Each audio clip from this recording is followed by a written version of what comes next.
আসসালামু আলাইকুম শিক্ষার্থী বন্ধুরা, টেকনিক ইজি এডুকেশনে তোমাদের সবাইকে স্বাগত জানাচ্ছি। আমি মোহাম্মদ উজ্জ্বল। খেয়াল করে দেখো, আজকের এই ক্লাসে আমরা সমাধান করার চেষ্টা করব আমাদের ইজি অ্যাকাউন্টিং বইয়ের রোড টু মিশন 100 সাজেশনের 10ম অধ্যায়ের 12 নম্বর সৃজনশীলটি। আমাদের 12 নম্বর সৃজনশীলে কি বলেছে তপন ট্রেডার্সের 31শে ডিসেম্বর 2020 তারিখের রেওয়া মিলটি নিম্নরূপ। কি বলছে ভাইয়া রেওয়া মিলে? দেখো, আমাদের রেওয়া মিলে সবার প্রথমে বলা আছে মজুদ পণ্য 1/1/2020 অর্থাৎ প্রারম্ভিক মজুদ পণ্য। এরপরে আমাদের বলা আছে হচ্ছে বেতন 4000 টাকা। এই বলা আছে কি বেতন 4000 টাকা, বিবিধ দেনাদার 40,000 টাকা, ক্রয় ও বিক্রয় 50,000 ও 1,33,000 টাকা, বিমা সেলামি 1500 টাকা। এরপরে বলা আছে বিজ্ঞাপন 5 বছরের জন্য, 10,000 টাকা, শিক্ষানবিশ সেলামি 2 বছরের জন্য 2500 টাকা। তারপরে বলা আছে হচ্ছে ফেরত 1000 টাকা ও 700 টাকা, শুল্ক বলা আছে 5000 টাকা, বাট্টা বলা আছে হচ্ছে আমাদের 2000 ও 7300 টাকা। আচ্ছা, এরপর আমরা আসি আমাদের সমন্বয়ে কি বলছে। আমাদের সমন্বয়ে বলা আছে হচ্ছে অবিকৃত পণ্যের মূল্য 45,000 টাকা। অবিকৃত মূল্য মানে হচ্ছে সমাপনী মজুদ পণ্য। সমাপনী মজুদ পণ্য 45,000 টাকা। বহি ফেরত, বহি পরিবহন 6,600 টাকা অন্তর্ভুক্ত করা, হিসাবভুক্ত হয়নি। বহি ফেরত মানে কি? আমি বাইরে যেটা ফেরত পাঠাচ্ছি। বহি ফেরত মানে কি? আমি বাইরে যেটা ফেরত পাঠাচ্ছি, মানে বাইরে যেই পরিবহনটা পাঠাচ্ছি, বহি পরিবহন, বাইরে আমি যেই পরিবহনটা পাঠাচ্ছি। এন্ড আমি বাইরে কোন পরিবহনটা পাঠাবো? আমি যেই পণ্যটা বিক্রি করছি ওই পণ্যের পরিবহনটা পাঠাবো। তার মানে বহি পরিবহন মানে হচ্ছে বিক্রয় পরিবহন। বহি পরিবহন মানে কি? বিক্রয় পরিবহন। অলিখিত ক্রয় 7,000 টাকা। তাহলে ক্রয়ের পাশে লিখে রাখি 2, পাওনাদার থাকলে পাওনাদারের পাশে লিখে রাখতাম 2। 3 নম্বরে বলছে বিমা প্রিমিয়াম। বিমা প্রিমিয়াম 31শে মার্চ 2021 1 বছরের জন্য পরিশোধিত হয়েছে। তাহলে বিমা প্রিমিয়াম কই? বিমার পাশে কি আমরা লিখে রাখলাম 3। ওকে, ক নম্বর প্রশ্নে আমরা আসি। ক নম্বর প্রশ্নে বলেছে যে তপন ট্রেডার্সের অন্যান্য আয়ের পরিমাণ নির্ণয় করো। ভাইয়া অন্যান্য আয়, আমার এই প্রশ্নে অন্যান্য আয় কি আছে ভাইয়া? বাট্টা প্রাপ্তি আছে 7,300 টাকা। বাট্টা প্রাপ্তি আছে কত? 7,300 টাকা। এটা হচ্ছে আমার জন্য একটা অন্যান্য আয়। এটা হচ্ছে আমার জন্য একটা অন্যান্য আয়। কত? 7,300 টাকা। এরপরে ভাইয়া কি হবে? এরপরে শিক্ষানবিশ সেলামি, এটাও একটা আয়, কিন্তু এই 2500 টাকা আমার দেওয়া আছে 2 বছরের জন্য। তাহলে 2 দিয়ে ভাগ করলে 1250 টাকা। তাহলে 1250 আর হচ্ছে 7,300, 1250 যোগ 7,300 যোগ করলে আসে হচ্ছে 8,550। যোগ করলে আসে কত? 8,550 টাকা। তাহলে এই যে দেখো ভাইয়া, আমরা জাস্ট এটা যোগ করে দিচ্ছি, এইখানে যোগ করে দিচ্ছি। শিক্ষানবিশ সেলামি ছিল 2500, এই জায়গা থেকে অগ্রিম ছিল, অগ্রিম 12,500 বাদ দিব, তাহলে এই জায়গায় থাকবে 12,500। আর বাট্টা প্রাপ্তি হচ্ছে 7,300, সব যোগ করলে কত? 8,550 টাকা। তাহলে ভাইয়া আমার প্রতিষ্ঠানে অন্যান্য আয়ের পরিমাণ কত? আমার প্রতিষ্ঠানে অন্যান্য আয়ের পরিমাণ হচ্ছে 8,850 টাকা, সরি 8,550 টাকা। কত টাকা ভাইয়া? 8,550 টাকা। ওকে, এরপরে আমাকে বলছে কি বের করতে? এরপর আমাকে বলছে মোট মুনাফার পরিমাণ নির্ণয় করতে বলছে ভাইয়া। এরপর আমাকে মোট মুনাফার পরিমাণ নির্ণয় করতে বলছে। তাহলে আমি মোট মুনাফার পরিমাণটা বের করব। আচ্ছা, মোট মুনাফার পরিমাণ বের করব। একটু খেয়াল করে দেখো, আমাকে মোট মুনাফায় কি বলছে ভাইয়া? খ নম্বরে বলছে উপযুক্ত তথ্যের আলোকে মোট মুনাফা বা ক্ষতির পরিমাণ নির্ণয় করো।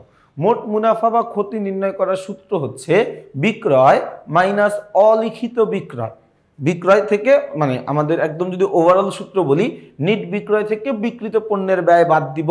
নিট বিক্রয় থেকে আমরা বিক্রিত পণ্যের ব্যয় বাদ দিব, আমার মোট মুনাফা চলে আসবে। এখন নিট বিক্রয় আমি বের করবো কেমনে? বিক্রয় থেকে বাদ দিতে হবে অলিখিত বিক্রয়ের, বিক্রয়ের সাথে যোগ করতে হবে অলিখিত বিক্রয়ের পরিমাণ, বাদ দিতে হবে বিক্রয় বাট্টা, বাদ দিতে হবে বিক্রয় ফেরত, বাদ দিতে হবে মুনাফাবিহীন বিক্রয়।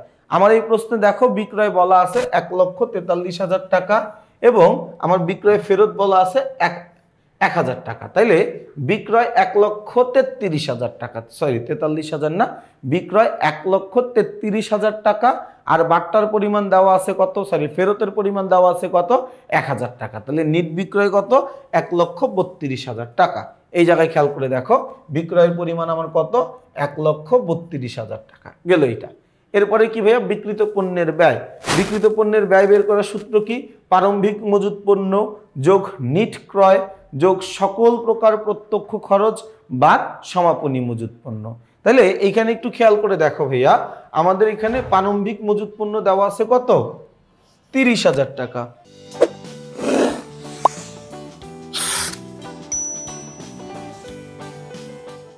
তাহলে দেখো প্রারম্ভিক মজুত পণ্য আছে কত টাকা ভাইয়া, প্রারম্ভিক মজুত পণ্য আছে হচ্ছে এখানে 30,000 টাকা। তাহলে আমি আগে প্রারম্ভিক মজুত পণ্যটা লিখে ফেলি। এই যে প্রারম্ভিক মজুত পণ্য কত টাকা, 30,000 টাকা। ওকে, প্রারম্ভিক মজুত পণ্যের পরে আমার লিখতে হবে হচ্ছে নিট ক্রয়ের পরিমাণ। নিট ক্রয় বের করার সূত্র হচ্ছে ক্রয় যোগ অলিখিত ক্রয় বাদ ক্রয় ফেরত বাদ ক্রয় বাট্টা বাদ বিনামূল্যে পণ্য বিতরণ বাদ পণ্য উত্তোলন বাদ মুনাফাবিহীন বিক্রয়। এই জিনিসগুলো যখন সব আমরা বাদ দিব তখন আমার বের হবে নিট ক্রয়ের পরিমাণ। আচ্ছা, তাহলে আমার এখানে কি কি আছে ভাইয়া, আমার এখানে ক্রয়ের পরিমাণ দেওয়া আছে 50,000 টাকা। ক্রয়ের পরিমাণ বলা আছে 50,000 টাকা, বলে দিচ্ছে অলিখিত ক্রয় আছে 7,000 টাকা। তাহলে 50,000 যোগ 7,000 57,000 টাকা। ফেরত আছে কত, ফেরত আছে হচ্ছে আমার এখানে 700 টাকা। তাহলে 56,300 টাকা হচ্ছে আমার নিট ক্রয়ের পরিমাণ। এই তাহলে এই জায়গায় একটু খেয়াল করে দেখো, এই যে ক্রয় যোগ অলিখিত ক্রয় বাদ ক্রয় ফেরত, এই সবগুলো জিনিস যোগ বিয়োগ করলে এখানে আমার আসতেছে কত, 56,300 টাকা। এটা হচ্ছে কি আমার নিট ক্রয়ের পরিমাণ। এখন আমার লাগবে কি প্রত্যক্ষ খরচগুলা, আমার লাগবে কি প্রত্যক্ষ খরচ। আমার এই প্রশ্নে শুধুমাত্র প্রত্যক্ষ খরচ আছে শুল্ক, শুধুমাত্র প্রত্যক্ষ খরচ আছে শুল্ক কত টাকা, 5,000 টাকা। শুল্ক কত টাকা, 5,000 টাকা। ওকে ফাইন, তাহলে যেটা আছে আমি ওইটা লিখে ফেললাম, যেটা আছে আমি ওইটাই লিখলাম, শুল্ক কত টাকা, 5,000 টাকা। এখন আমার কাজ হচ্ছে প্রারম্ভিক মজুত পণ্য যোগ নিট ক্রয় এবং সকল প্রকার প্রত্যক্ষ খরচ এই জিনিসগুলো যোগ করা।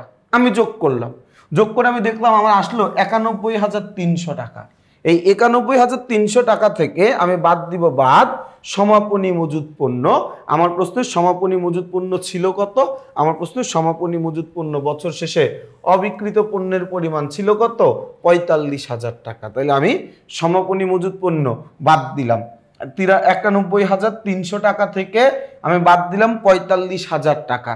91,300 থেকে আমি বাদ দিলাম 45,000 টাকা। তাহলে আমার থাকে হচ্ছে 46,300 টাকা। থাকে কত, 46,300 টাকা। এখন একটা জিনিস খেয়াল করো, এই 46,300 টাকার নামে কিন্তু বিক্রিত পণ্যের ব্যয়। এই 46,000 টাকা ভাইয়া সমাপনী মজুত পণ্য বাদ দেওয়ার পরে যেই টাকার অঙ্কটা আসে ওইটার নামই হচ্ছে আমার বিক্রিত পণ্যের ব্যয়। তাহলে আমার জন্য বিক্রিত পণ্যের ব্যয় কত, 46,300 টাকা। তাহলে এই জায়গায় একটু খেয়াল করে দেখো, আমার নিট বিক্রয়ের পরিমাণ দেওয়া আছে 1,32,000 টাকা। 1,32,000 টাকা থেকে 1,32,000 টাকা থেকে আমি বাদ দিব 46,300 টাকা। বাদ দিলে থাকে কত, 85,700 টাকা।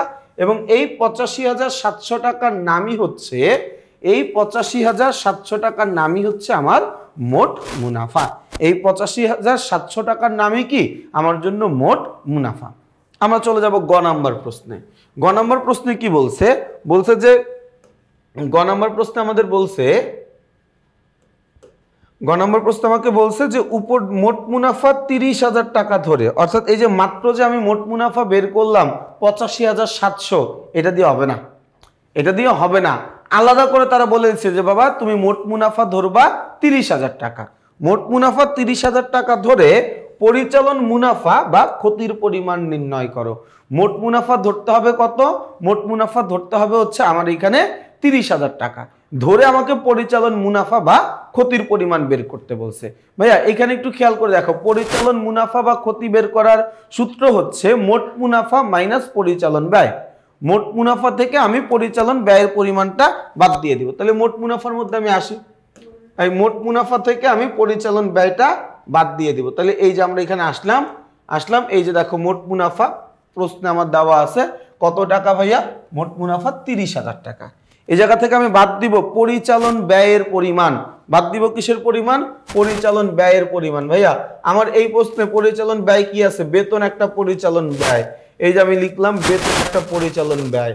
এরপর আমাকে বলছে বিমা সেলামি, বিমা সেলামির সমন্বয় কি বলছে, বিমা সেলামির সমন্বয় বলছে বিমা সেলামি আমি দিছি কয়দিনের জন্য, আমি বিমা সেলামি দিছি 12 মাসের জন্য, কিন্তু গত আগামী মাসের এই বিমা সেলামির সমন্বয় কি বলছে, বলছে বিমা প্রিমিয়াম 31শে মার্চ 2021 পর্যন্ত 1 বছরের জন্য দেওয়া হয়েছে।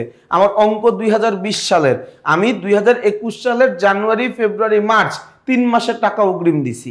আমি 2020 সালে বসে 2021 সালের মার্চ মাস পর্যন্ত বিমা দিয়ে দিছি। তাহলে বিমা দিয়ে দিছি কয় মাসের, 3 মাসের অগ্রিম দিয়ে দিছি। বিমা আছে কত, 1500 টাকা। বিমা আছে কত, 1500 টাকা। একটু খেয়াল করে দেখো, বিমা বিমা আছে কত ভাইয়া, 1500 টাকা। ওকে, এটা আমি দিছি 12 মাসের জন্য, 1 বছরের জন্য। এই 12 মাসের মধ্যে আমি আবার 3 মাসের টাকা অগ্রিম দিয়ে দিছিলাম। তাইলে 1500 ভাগ 12 গুণ 3, তাহলে 375 টাকা আমি অগ্রিম দিছি।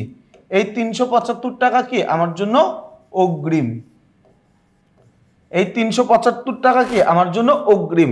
তাইলে আমি যেখানে বিমা লিখবো, লিখে বাদ দিয়ে দিব অগ্রিম। আমি কি বলছি ভাইয়া, বিশদ আয় বিবরণী বা আয় আর্থিক বিবরণী চ্যাপ্টারের অঙ্ক করার নিয়মই হচ্ছে বকেয়া থাকলে যোগ, অগ্রিম থাকলে বিয়োগ, বকেয়া থাকলে যোগ, অগ্রিম থাকলে বিয়োগ। তাহলে আমরা অগ্রিমের টাকাটুকু বাদ দিয়ে দিলাম। ওকে ফাইন, 1125 টাকা।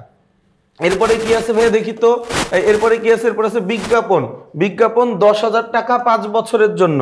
ভাইয়া বিজ্ঞাপন 10,000, একটু খেয়াল করে ভাইয়া, বিজ্ঞাপন বিজ্ঞাপন বিজ্ঞাপন কত, 1 2 3 4, কয় বছরের জন্য, 5 বছরের জন্য। তাহলে আমার অঙ্ক যদি হয় 2020 সালের, আমার অঙ্ক যদি হয় 2020 সালের, তাহলে একটু খেয়াল করে ভাইয়া, 2020 2021 2022 2023 2024, 5 বছরের জন্য দিছি। তাহলে 5 বছরের জন্য 10,000 টাকা করে দিলে প্রতি বছরের জন্য কত, 2,000 টাকা। এই প্রতি বছরের জন্য কত, 2,000, প্রতি বছরের জন্য কত, 2,000 টাকা। তাইলে এই যে প্রতি বছরের জন্য যে 2,000 টাকা দিছি, এর মধ্যে এই 4 বছরের টাকা কি আমি অগ্রিম দিছি না? বিজ্ঞাপনের ভাষা যেটা অগ্রিম সেটাকে আমরা বলি বিলম্বিত, বিজ্ঞাপনের ভাষায় যেটা অগ্রিম ওইটাকে আমরা বলি বিলম্বিত, তাই না? আর এইটুকু টাকা আমার খরচ, এইটুকু টাকা আমার খরচ, তাই না?